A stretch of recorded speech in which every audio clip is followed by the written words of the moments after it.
everyone. Good evening. That's Connie's line, I know. I'm Faye Rosenfeld, and I am the Vice President of Public Programs here at the New York Public Library. Whether you're watching online or you're here with us in the room, we are so glad that you've joined us this evening. Connie Chung is one of our country's most trusted and respected broadcast journalists and a true pioneer in her field. She broke through barrier after barrier to become the first woman to co-anchor the CBS Evening News, the second woman to co-anchor a major network's national weekday news broadcast, and the first Asian to anchor any news program anywhere in the United States.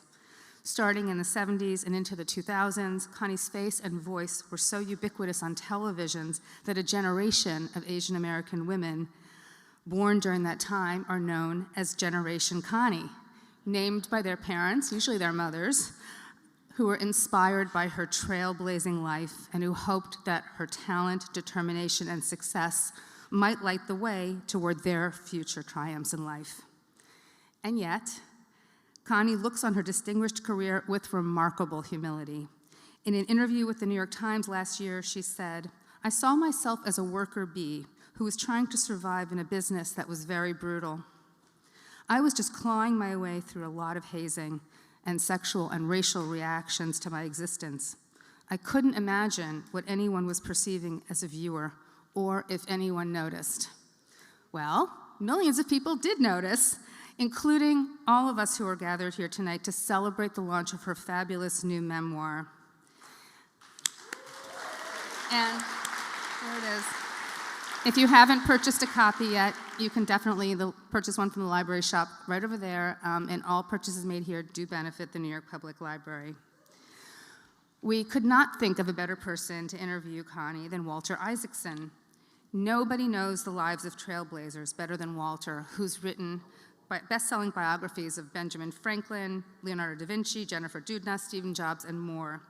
And Walter also knows the news media from every angle, inside and out, having started as a journalist in the 1970s and working his way through some of our country's most reputable sources for news in print, on television, and online. We are thrilled to have them with us as we kick off the new fall season of Live. In the coming days and weeks, we will welcome many more extraordinary guests to the library stage, including novelists Richard Powers and Marlon James, U.S. Poet Laureate Ada Limon, AI expert Gary Marcus, the founder of Well-Read Black Girl Gloria Adeem, artist and illustrator Myra Kalman, just to name a few. Next week, the library's Kalman Center for Scholars and Writers will present a very special two-night lecture series on civic patriotism and ethnic nationalism by the eminent historian John Meacham.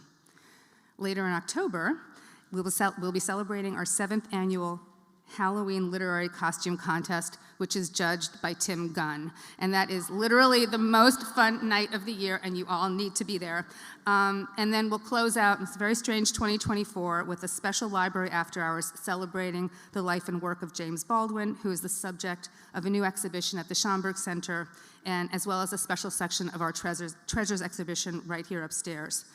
Which you need to see if you haven't seen that. So we'll hope that you'll join us for all of these events, or as many as you can, and you can learn about everything that we're doing at the library by signing up for one of our newsletters at nypl.org/newsletter. Okay, in a minute, I'll bring Connie and Walter on stage.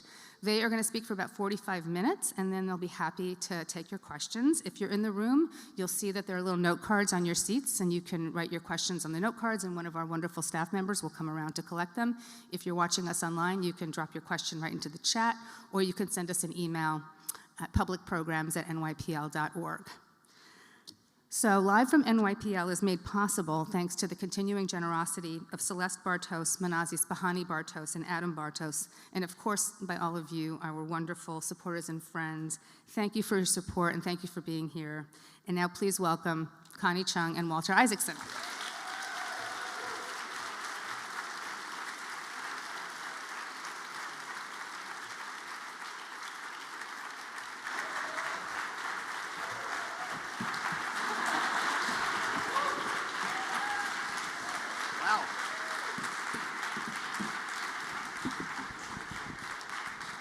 Congratulations on a book that's already doing very, very well and is an amazing narrative.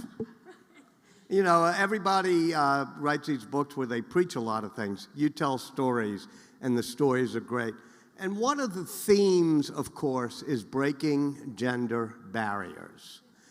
And I was surprised to read the beginning of the book in which you talk about your mother having daughters. She has daughters, then she has daughters, then she has daughters, and you're number 10, the 10th daughter. And you say something in the book that sort of gobsmacked me when I read it. You said, I could be the son my parents desperately wanted. What does that mean, and how did that affect what you became? Okay. Sorry, Before I put on my other shoe. I tried to ask a long question. Thank you. I'm very slow.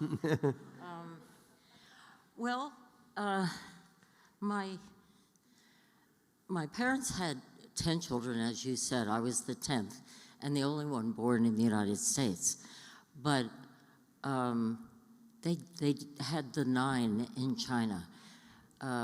Of the 9, 5 died as infants, and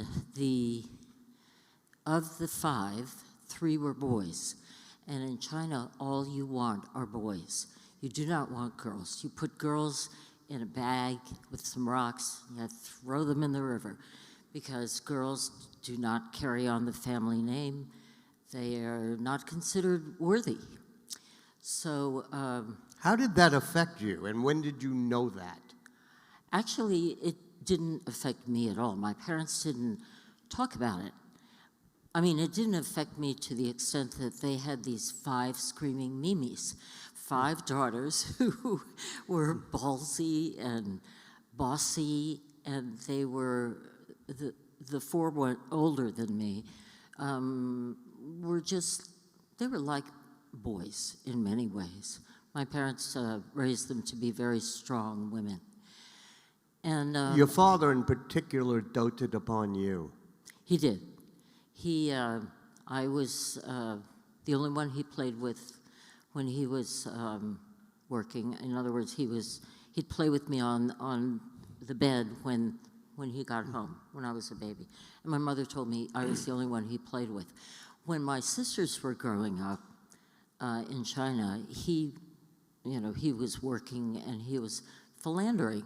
Oh, tisk tisk on him. You know, he was a bad boy.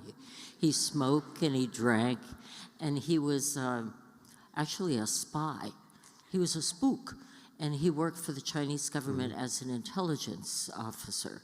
And my mother was relegated to being a typical Chinese wife, which, because they were in the working, the class that had business class, they lived just outside of Shanghai, in Nanjing and Suzhou, and so my father's father had a jewelry business. My mother's father had a paper business, and in China there was such a caste system that people who owned businesses could afford to have maids and servants and cooks and nannies and all of that, which my parents did. So my mother lived a very privileged life. Very traditional, though. She was, her feet were bound. I feel we've done that to you, I should tell you. Right. You can wear the comfortable shoes. I'm wearing mine. Walter, these are very pretty, aren't they? They're not, yeah. You know what happened was I wore 4-inch heels because I was short, and I didn't want to be so short. So when I was working, I wanted to be eye to eye with the men. With Dan Rather. Oh, please. He was one tall Texas boy. And he would walk around like he was the sheriff in town. And I was, hey, dude. Well, I mean, getting back to your childhood and the spunkiness you learned, it certainly seemed like it helped train you to deal with Dan Rather, who is not the hero of this book. He's not? I'd rather not talk about it. No, we can talk about it. He was rough on me. But he also did not want you to succeed, and partly because you were a woman. I can't attribute it. I don't know exactly what his problem and my problem were. I mean, I got to take this out of my pocket. Yeah. If you want, I can ask a very long, rambling question. Okay. Okay. No. He was anchoring the news all by himself for a long time. And he had to give up half of his chair, which was Walter Cronkite's chair. And I don't blame him for... You're fascinated with my changing my shoes, aren't you? I'm trying not to be. Well, he didn't really want to share the chair. And I don't think it mattered if I was a man, a woman, or a plant. You know what I mean? He didn't want to have anything to do with me, honestly. And I don't blame him in many ways because, he had to share. And I'm done. See? Nice. But when you went to CBS, brilliant. Do you want to give a shout out to the designer of the shoes so we can product placement? Dare I? Yeah, sure. It's Manolo Blahnik. okay. Good. Well, I'm actually more interested not in the shoes, but in the breaking of the gender barriers. Yeah. And when you get to CBS, I think you say in the book, you're almost a twofer. You were female and you were Asian. And you say that gave you a double dose of being obedient and dutiful. So true. I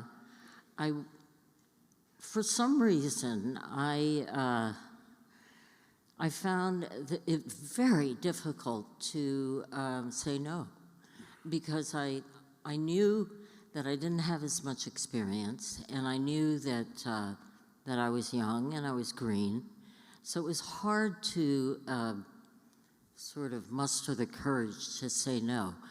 But I had extraordinary moxie and bravado, and I think I didn't know any better than to sort of take on a persona of a white male who looked just like you. Not that there's anything wrong with it. I'm married to one. That's right. Speaking of which, Maury, stand up and say hi.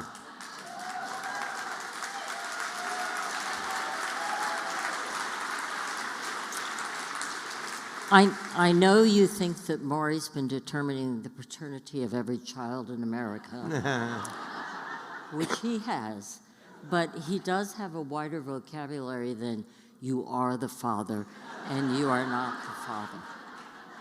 He happens to be a voracious reader. He used to do a traditional talk show, so he is a political buff and a history buff, maybe not as good as Walter, but he's not as prolific as Walter. Walter has written so many bestsellers. Well, maybe there's, Einstein, They're Da about to Vinci. hear John Meacham later in the season, so I'm just the backup to John Meacham. Yeah. But I was so honored when Walter was willing to spend an hour with me and with you. So I'm very fortunate that I know these two white guys who are quite wonderful. But I worked with a lot of white guys who were jerks. They really were. And many of them were anchormen. Well, now that we're back to Dan Rather, who I actually kind of like. So You do? Yeah, it's easier for me to like. I never. But there's a scene in the book with, let's take any of it, but Oklahoma bombing. Tell that story. Really? Yeah. It's a good story in the book. Yeah, it is. It's easier to write about than, review my innermost thoughts. When I was writing my book, I submitted what my sister-in-law, Lynn Povich, who has written a book or two, and she calls it the shitty first draft. And I submitted my shitty first draft, and I can tell you it was really shitty. So, and the editor told me, you're just giving facts. And I said, well, that's what I do, that's what I've done all my life. And she said, no, you have to tell how you feel. So I had to tell how I feel when I talked about Oklahoma City. It was a horrible story to cover. I heard about it when I was on the West Coast covering a story for the magazine that I do. I called the office immediately, which is what we do when we hear something that's something awful has happened. We call New York immediately and say, do you want me to go? I did that. They put me on a plane, and they put a reporter from New York on the plane. The two of us met in Oklahoma City, and I was the first person to, the first anchor. At the time, I was co-anchoring with Dan Rather. He happened to be on vacation in Texas, his home, and it was very easy at that time not to be in touch because it was not times, cell phones had not been invented. Can you imagine? And, and so they did, it was easy to not be in touch. And so the New York, the main office of CBS, tried to call him, and they couldn't get to him. So there I was. When he found out that I was there, and this is after a year and a half of my wanting to cover big stories, to fortify my my position as a co-anchor of the CBS Evening News. And he was not happy at all that I went, and he didn't. And when he was asked to go to Oklahoma City to join me, he declined. So it was quite awkward. When I got back, he was not happy, and it was very clear to me because the news media, at that time, Walter, there was such high interest in television news that the TV writers and the TV critics were all buzzing. How come Dan wasn't sent? How come Connie was sent? Is Dan upset? Because they knew him. Mm-hmm. And they knew that he always wanted to be at big stories first. What ended up happening was a series of very peculiar events. There were these rumors, crazy, insane rumors that were going around Oklahoma City that I had dressed up as a nun to go to someone's funeral, that I had dressed up as a nurse and tried to interview someone who was recovering in a hospital, that I had, God, I can't remember. There were so many outrageous that I was booted out of town because I said that there was no. The police and fire department weren't doing their jobs because they were concentrating on Oklahoma City. So it was something like crime was rampant or something like that. It was crazy. So I was trashed in a big way. And you think he was behind that? I don't know. I really don't know. But Bernard Goldberg, who worked at CBS for a long, long time, said in his book, he wrote a book, and he said in his book that other CBS correspondents told him that Dan was trashing me on the phone as a second-rate reporter to these TV East Coast and West Coast TV reporters, and just saying disparaging things. And I called Bernie because I didn't think I could use that information unless he verified it to me directly, and I asked him to tell me who told him that. And I'm telling you, he was a jerk too. He wouldn't tell me. And I said, I won't tell anybody, who these people are. I'm your... It is in the book, though, and Bernie's in the book.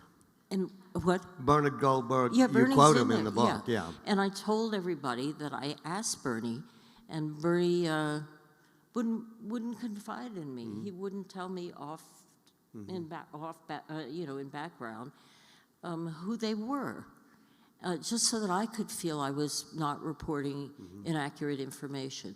So he simply said, "You know who they are, and I know who they are, but I'm not going to tell you." And I thought, You talk about it being a gender thing, and men, especially when it was Dan, and to some extent CBS. But then you go to ABC, and there are two other great women TV correspondents, Barbara and Diane. And I'm going to read you something from your book that struck me, which is, I foolishly believed the women would be comrades. After surviving the brutal news for so many years, how could I be so naive as to think they would part the waters for me? And even though you were all at the same network, they were trying to undermine you, and in some ways, trying to get you to undermine the other. It's an amazing sequence in this book. boy, you're really bringing up all the icky things. I read your book. Walter, why don't you go back to New Orleans? Yeah, it was, I was hired by the great Rune Arledge, who had created The Thrill of Victory, The Agony of Defeat on ABC Sports, and then he did, and then he joined ABC News as president.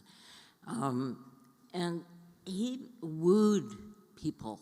You know, it was he who wooed Barbara Walters and Diane Sawyer and David Brinkley. She just collected stars like baseball cards. So and so when he wanted to hire me, I thought, moi? You want to hire me? I'm so excited. Great, okay. And I never should have gone because I was so stupid. I didn't think about it. I thought that Barbara Walters and Diane Sawyer and I would be this female triumvirate, and we would battle the men. We'd show Peter Jennings and Ted Koppel who, really knows what we're doing. And it didn't happen. I had no idea that they were in a battle royale themselves. But I figured out why. Okay, Walter, I figured it out. It's because women get such a tiny sliver of the big pie that the men share. We get such a tiny sliver that there's a tendency for us to battle each other for, that little piece of lemon meringue pie. And I think that they saw it that way, so they were going every day. And they were going after what we called gets. And I thought, geez, had I known that, I never would have gone there. Seriously. I mean, why? Because they told me, I don't want to whine, okay? It's your show. What? I said, it's your show. Go where you want with it. No, it's just, I try not to write a whiny book, woe is me. Because I asked Maury what was the best memoir he had ever read, and he said, Personal History by Katharine Graham. And it was a wonderful, wonderful book because she talked about the tumultuous days of the Pentagon Papers and Watergate, and I thought, you know, she went through a lot too as this lone female publisher, and but she was never woe is me. She was never crying in her soup, and I was rooting for her up until the last page. So that's what I wanted to create. Well, let me just make a point about the book, which is it's not whiny at all. Really? So, You think no, so? no, it's not. Although, you know, you're honest, and you talk about your feelings, and you do talk about the feelings of not having the comradeship that you thought you would have had with the other two women at ABC. So, you know what I did? Because they wouldn't let me go after so-called gets. I finally asked them, what is this with these gets? And I went all the way up the line from the executive producer, actually the senior producer, then the executive producer, then the vice president of news and the president of news. And because they told me if Barbara and Diane are going after somebody, you know, whatever, some big name in the news, you can't go after them. What? We reporters are never limited as to what story we can pursue. So I decided just to go a different route. I thought to myself, well, they can tear each other's brains out and fight over these stories, but I'll go do investigative stories. And that's what I really realized that were so much more gratifying anyway. If I could change, if it sounds very old-fashioned, but if I could change a government policy, or if I could change what is perceived as a poorly perceived social ill, then it's incredibly gratifying. Give me an example of a gratifying story. There was a civil rights murder back in the day, in the 60s, and this guy named Ben Chester White, a black farmhand, was killed and by shotgun fire, very clearly. And one particular KKK member was acquitted, tried and acquitted. But we found, this great investigative producer found that he was actually killed on federal land and not state land. So when he was tried and found not guilty on state charges, it could mean that he was still liable to be charged double jeopardy. It was not double jeopardy. It was not double jeopardy. He could be charged with a federal crime. So I went and knocked on his trailer, and I didn't know if a gun was going to meet me or a smile, you know. And he came out and he talked to me right on his picnic table, and he was from Natchez, Mississippi, and I sat down with him and I said, "Did you kill Ben Chester White?" Mm-hmm. And he said, No. Rabies got him. Rabies? Yeah, they ate him. The buzzards ate him, and the buzzards had rabies. And I thought, oh, what is this man telling me? I said, but he died of gunshot wounds. No, ma'am. He died from buzzards. And we actually got him charged, arrested, and arrested and charged, convicted, and he went to prison for the rest of his life. No, I was so gratified by that story. When he was arrested by the FBI, they tipped us off, and so I was standing there, and his wife comes out of the trailer and says, "I'm going to kill that woman." And I thought, holy shit. Maury, am I sitting up straight? That's right.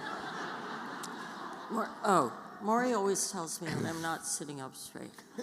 And he also says I have to smile because he doesn't say this, but I know it. I have a resting bitch face now. Oh, no. Not good. There is a journalism... Is that better, Maury? Yeah. Oh, thank you.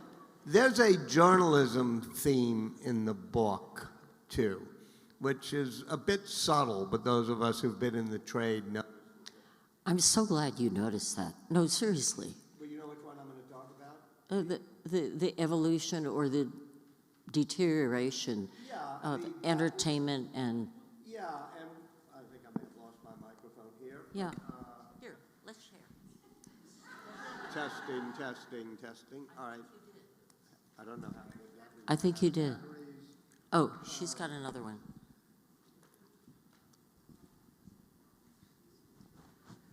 You talk about the great investigation. And I guess I can pick any of the quote gets, but where the story starts changing might be Nancy Kerrigan. Is that the one to pick?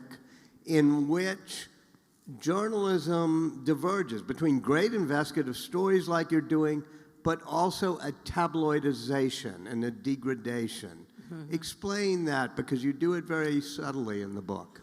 What story did you give as an example? Nancy Kerrigan. Oh, yes. Is that right? Yes. Okay. Tanya Harding and Nancy Kerrigan. Okay, Tanya Harding you can No, pick. both of them. Yeah, I meant They both. the incident, yes. Mm-hmm.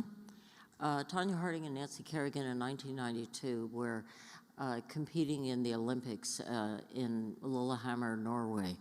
And the media had created this soap opera of a competition in which Nancy Kerrigan was the Snow White princess, gliding on the ice in Vera Wang tutus.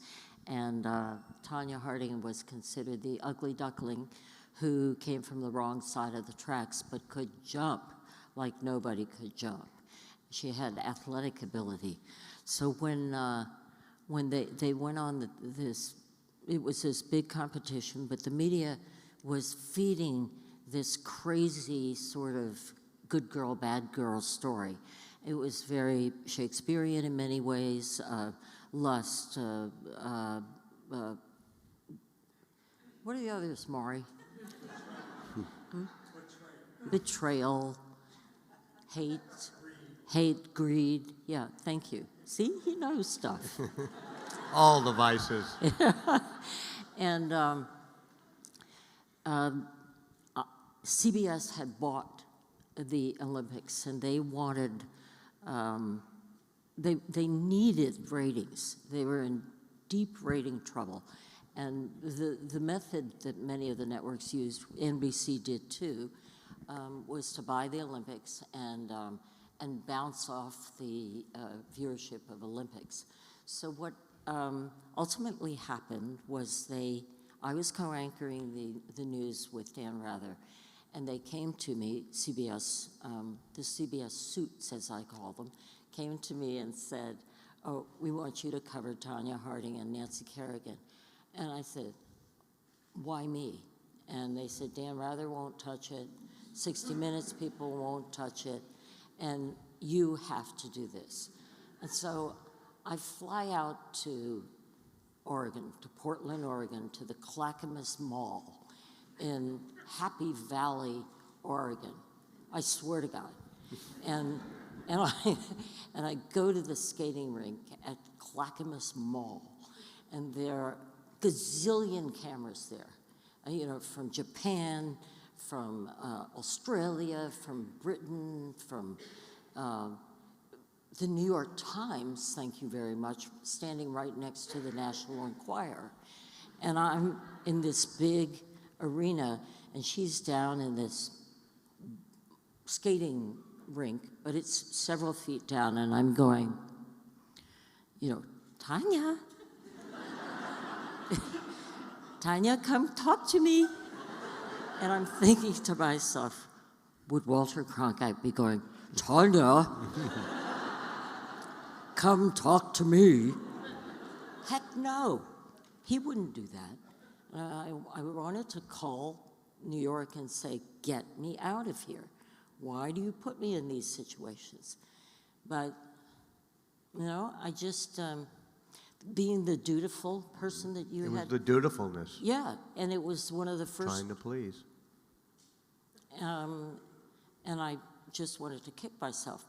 And, you know, what happened was Nancy Kerrigan was injured by this thug who Tanya's ne'er-do-well estranged husband had stupidly hired to whack her in the shin or knee, and that's how I started. Well, weirdly enough, it was an amazingly interesting soap opera story, but it did show the degradation of things like an anchor of the CBS Evening News covering things like that. And of my reputation.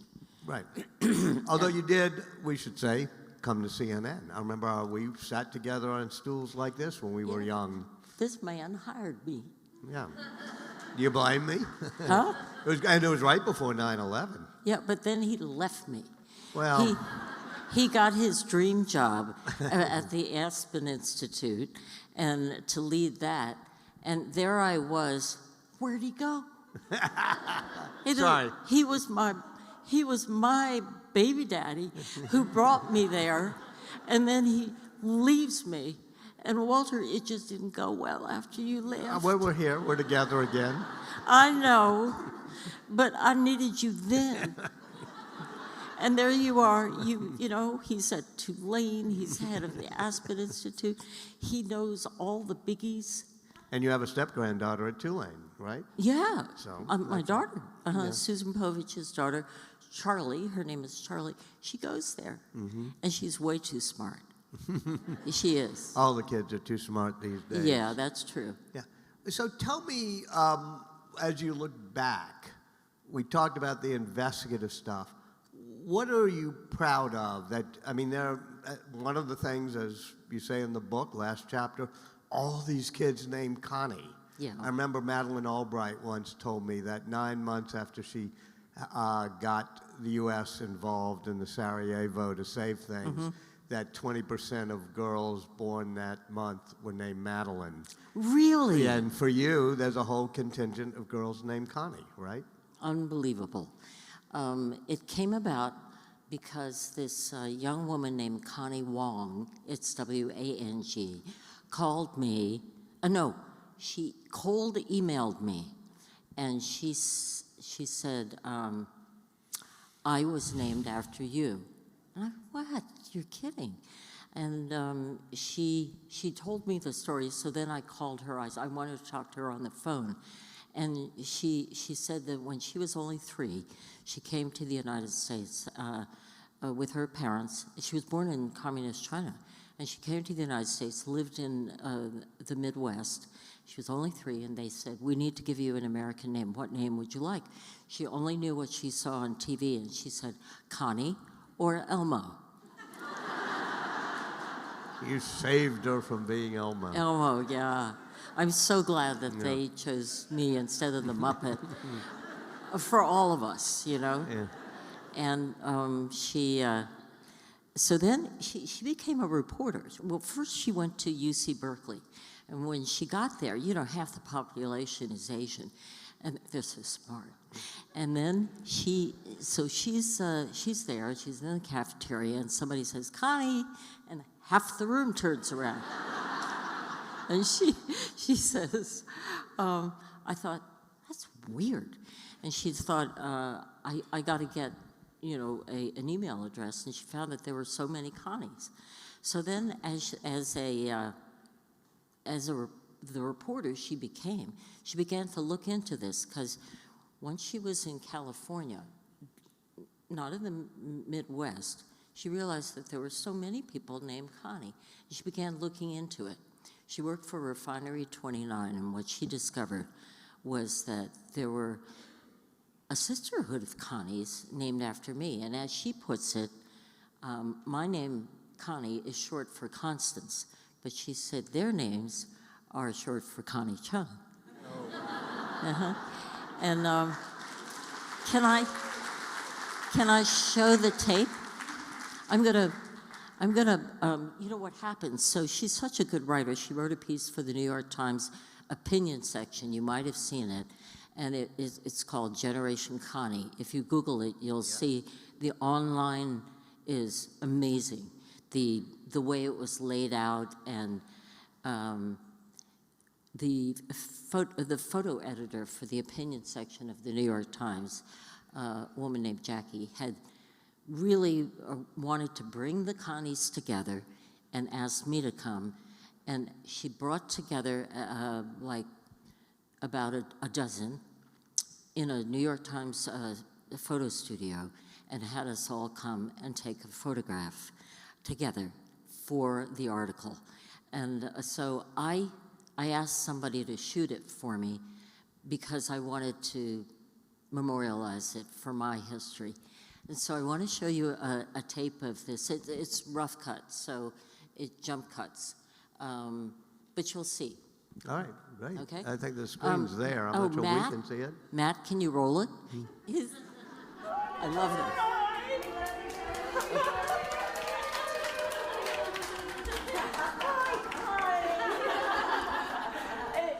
Connie, it's so good to see you. Hi, Connie. Hi. Nice to meet you. How are you? Finally, yeah. Yeah. What is your last name? Aramaki. Armaki. Okay. But my And middle name's Chung, actually. Get out. My parents named me Connie Chung Aramaki, so I'd really be like you. Yeah. You're Connie Wang. And you pronounce it Wang? Yeah, I actually named myself after you. You did? Not my parents. I did. You mean just And I in your admire you crib? so much. You no. How did you do that? Because you're an iconic person. Oh my God. And I admire female. Oh my God. I know, me too. Really? Yeah. How old were you when you named you After me? college, I wanted Really? to have some American name, and I didn't want to have Esther, Sarah. Yeah, I admire you so much. Oh my God. No, you're gonna ruin my makeup. Okay, quick, everybody laugh. Oh my God. Oh my God. Oh my God. Nice to meet you. This is amazing. This is amazing. It is. Thank you. Oh my God. It's confusing why you're named Connie. You know, when at least when I was born, you know. But I realized what it means is, you know, your parents want you to work hard and like be brave and take chances. Yeah, I did do that. yeah. So thank you. Wow. Thank you. Oh, Wow, that makes it worth it. it's too much. It's just too much. Hi, Jackie. How are you? Who needs one? Oh my gosh. Bravo. You see? And there's a Connie or two here. Connie? Are there Connies here? I knew that there were Connies here. Yeah, there's one. Oh, Stand hi. up. There's Connie. Yeah. Can you come up here? Oh, no. No? Yeah, come. Which Connie are you? I forgot. Sorry? Son. Connie's son. Oh, Connie. Yeah. The cartoon Connie. You know, here. Somebody else was coming. Yeah. They ran late. Oh, Connie. Her name is Connie Sun. Forgive me, I can't walk in heels anymore. Connie is a cartoonist, and she writes. She does these editorial cartoons, and one of her characters is Connie Wani, and the other is what was the other one? I forgot. I go by cartoon. Cartoon Connie. Cartoon Yeah. Connie. And you just went, you went back to, was it Taiwan or Hong Kong? Yes. And with your parents and everything. Oh, your mom? She said, can you please? My mother idolizes you, and she's very jealous that I'm here and she's not. She said that she's the one who did all the work, and why should I be up here? But really, you are her hero from the very beginning of your career. She's followed you, and she always wanted me to be like you. So you really are an inspiration to so many people. Bravo, thank you. I'll see you later, okay? Congratulations. It's so wonderful. Yeah. No, but, and then Connie Aramaki, the one who is the photographer, Jackie, the New York Times person, said she was determined to find a photographer named Connie. And she did. She found Connie Chung Aramaki. And Connie Chung Aramaki said that she was groomed to be just like me. She was, but it wasn't good. Because, because her parents made her learn how to sing and dance and be a mouseketeer and everything, and it wasn't her thing. And so then she finally found her thing, and it was photography. Great. And it's a great story. Well, as long as we're playing This Is Your Life, from Marty to the Connies, I'm going to start the audience question with somebody who is one of your very early producers, who's in the book in a nice way, who then becomes president at CBS and then NBC. And I'm going to put my friend Andy Lack, who everybody knows here on the spot, to ask, because you created Face to Face, which was a wonderful idea for Connie, and then became a suit, as she calls you. Wait. Oh, you got a microphone. Yes, ma'am. Andy, Connie? did you read the book? I read the juicy bits that Walter circled for me about myself. About yourself, right? Yes. That's all. I got it yesterday. Okay. But you know what? What? I need to apologize for throwing you under the bus. Really? I'll sit down now. You threw Howard Stringer under the bus. Well, there were a few. They were just mini buses. Yeah. No, it wasn't bad. It wasn't bad at all.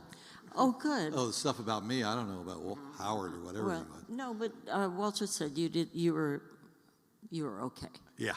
Are you really okay?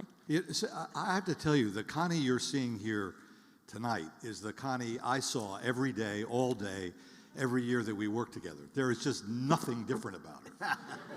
She's funny, she's smart, she's caring, she's the most fun person I think I ever worked with, for all the reasons you just saw over the last 45 minutes. But yeah, it deserves a round of applause. Yeah. The word authentic was invented for Connie.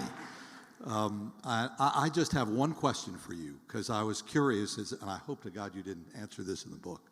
But my question is, where do you get your news from today? Good question. And what do you watch if you're not watching news? What do I watch? On TV. Oh, right now Maury and I are watching Bad Monkey. It is so good. Vince Vaughn, and it's just great writing. Have you watched Bad Monkey? No? No. Okay. But I am going to take your cup and mine and also add this question, which is also, what are you reading now? As Okay. The library asks. Okay. I'm actually, but I should also answer Andy's question. Where do you get your news? Okay. Where do you get your news? Yeah. Okay. Yeah, you better repeat it because I'm so old. How old are you? No, I'm 78. I'm 72. Okay. We could each be president. Huh? We could each be president. Oh, let's not go there. We won't. One of them wears too much makeup. And I know makeup, you know. I know Suntone. Suntone is not good. You look orange.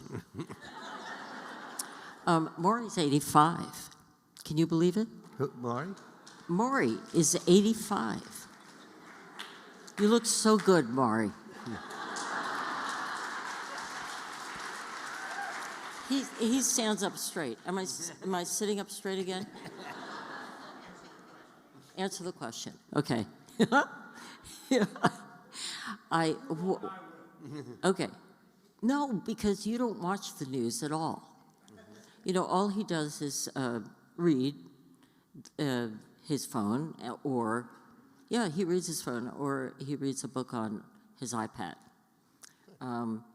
I do, which I want to do, I do a combo platter. Go one from column A and one from column B. I actually keep cable on so that if something happens, I can see it. But it drives Maury crazy because it's so noisy. You know, I mean, the television's squawking. After a while, I do turn it off. But I read on my phone things that are online, of course, and I actually read a hard newspaper too. I read the Washington Post, the New York Times, Wall Street Journal, USA Today, New York Post, and Daily News. But, you know, the actual paper, I love getting my hands dirty on the paper. It's just, I'm just an old-fashioned person that way. Maury has moved on to, to his phone. He reads, but I also read Politico and, what are the other ones? Axios. Punch Bowl. Axios is what Amari said. And I'm sorry, I left my memory on I-95. Well, that's pretty good, all those. Yeah. Andy runs a nonprofit newspaper in New Orleans, right? The Deep South, New Deep Orleans, South, Mississippi. And he won a Pulitzer. Yes. But Andy said to me when I was congratulating him, and I said, what was the story? Because it's really the reporters who do the story. You know, Andy didn't do anything. he just runs the thing. But, and you were such a pig. You said you probably don't know the story. It was a story about Brett Favre. You know, as if I wouldn't know about sports. Andy, bad. Bad. I know sports. Okay? Yeah. Oh, he's very apologetic. All right, I'm going to go to... No, wait, what I'm reading. I'm reading my brother-in-law, Steve Shepard. Steve, where are you? Hey, Stephen. Oh, hi, Steve. Steve wrote a book called Salinger's Soul, and it is about J.D. Salinger, you know, Catcher on the Rye, and it is just incredibly interesting. Steve did all the research. He discovered things and relates them to the works that Salinger completed. He wrote a lot, and people don't know that everyone just knows about Catcher on the Rye. And it's so good. It's so beautifully written. He did, what did the critics say that was so good? No one connected Salinger's writing with the moments in his life. It was something like that. Steve? He was famous for not being famous with his retreat to New Hampshire. Yeah. There, writing every day and publishing nothing after 1965. The material is going to be released soon by his son, Matt Salinger. So we all have something to look Wow. Yeah. I love Franny and Zoe, by the way. That was part of what you did, yeah. All right, let me get to... It's a wonderful book. Great. Let me get to some of the audience questions, too. What would you like to see more of in broadcast journalism? In broadcast television? Yeah, journalism. Facts.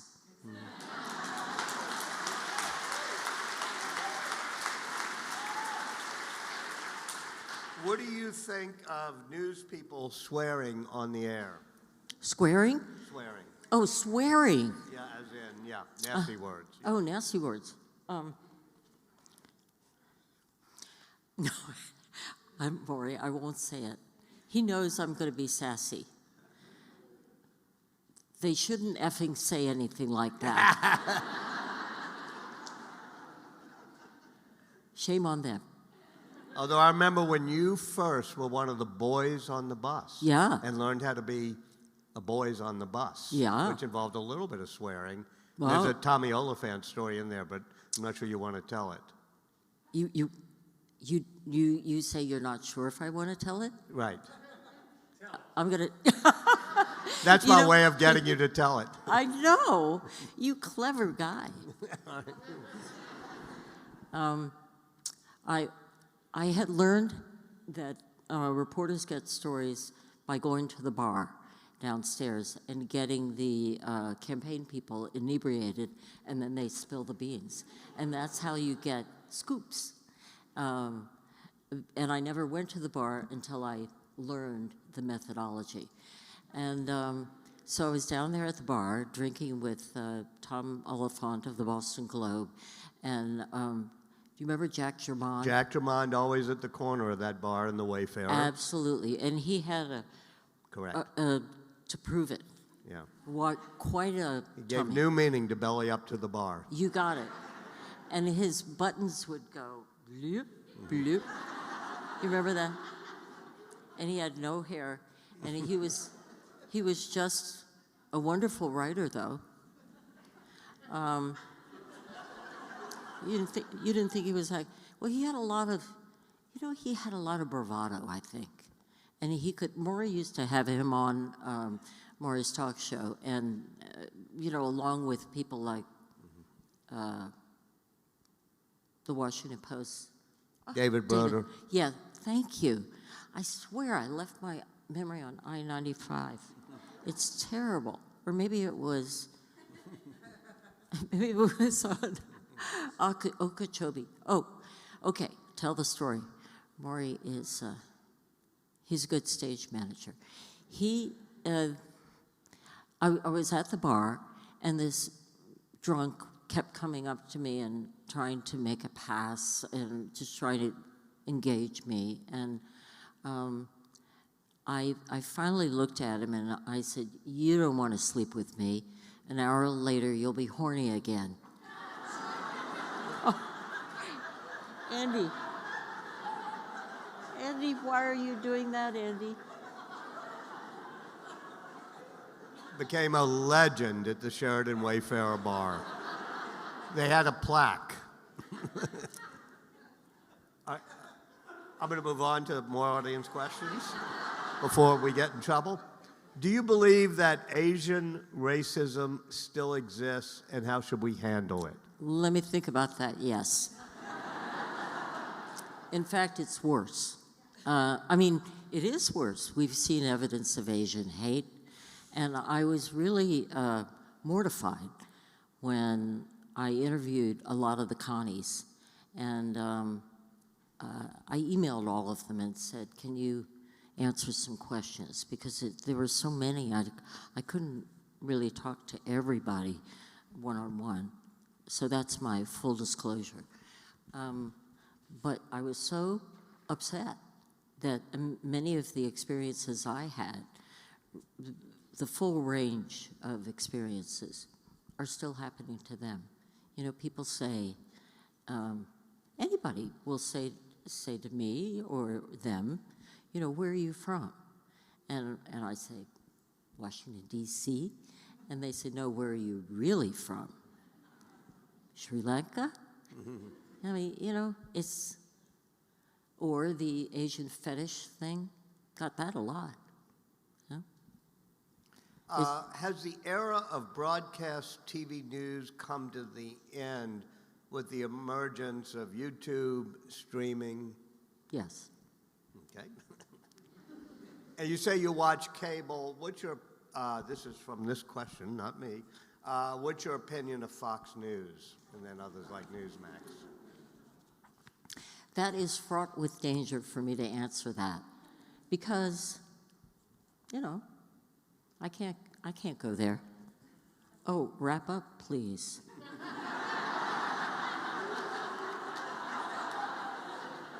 You know, I'm always saved by time. You know what I mean? That's good. All right, then we're going to do one more, which is from a 20-year-old Asian aspiring to be a news anchor. And by the way, I don't know who you are, but wave if you're the person who wrote this, just so we can see. All right? This will be the last. The state of TV news has changed quite considerably since you sat in the legendary anchor's chair of the CBS Evening News. In your opinion, what do we need?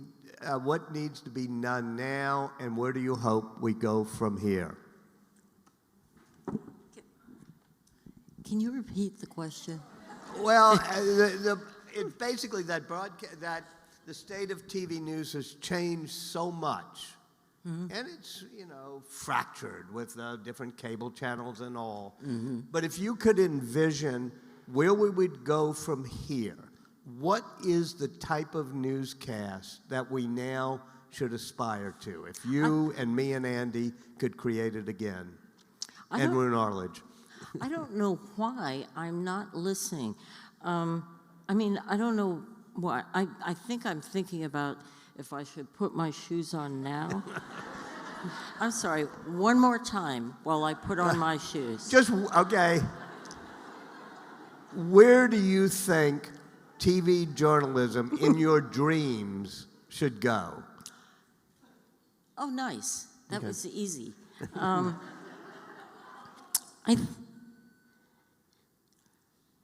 think, no, I hope that the pendulum will swing back with television news. And the reason why I hope that is because I think my husband, Maury Povich, has formed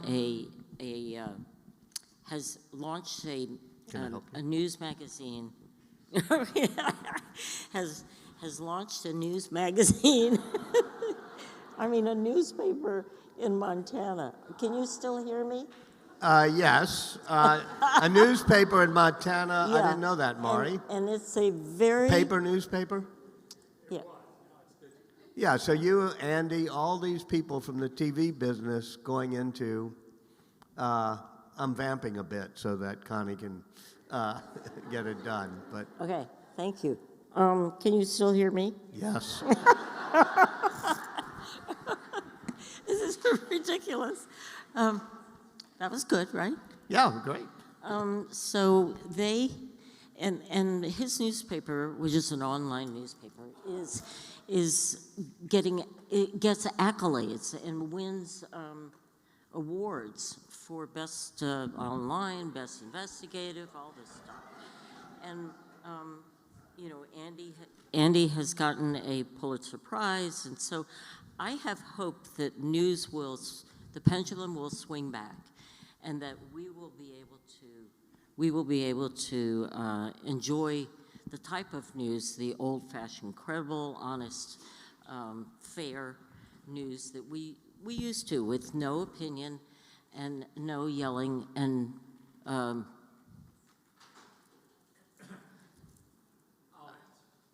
what? I'll answer. Okay.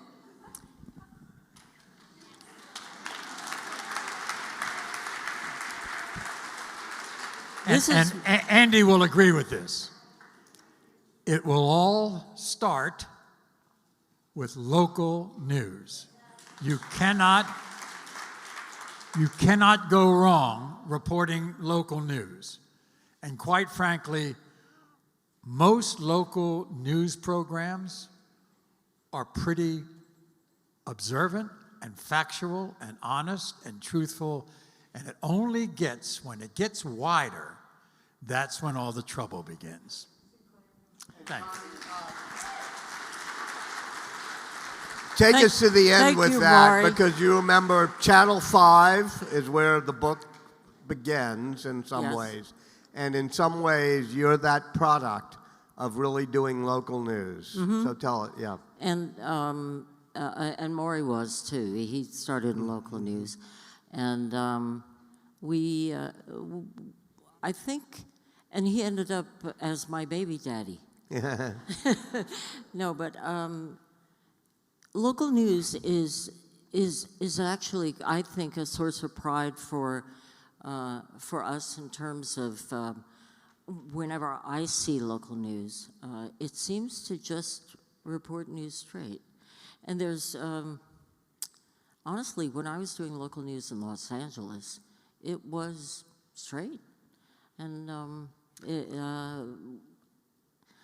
I think the problem is that cable has so many hours to fill that they will engage in this feeding frenzy that I talk about in the book. I think that that's a great advertisement for the book, because if you really want to understand where news came from and where it could go, that's in the book. Thank you, Connie Chung. Thank you, Walter. Sorry about the series. I could help you more on the series.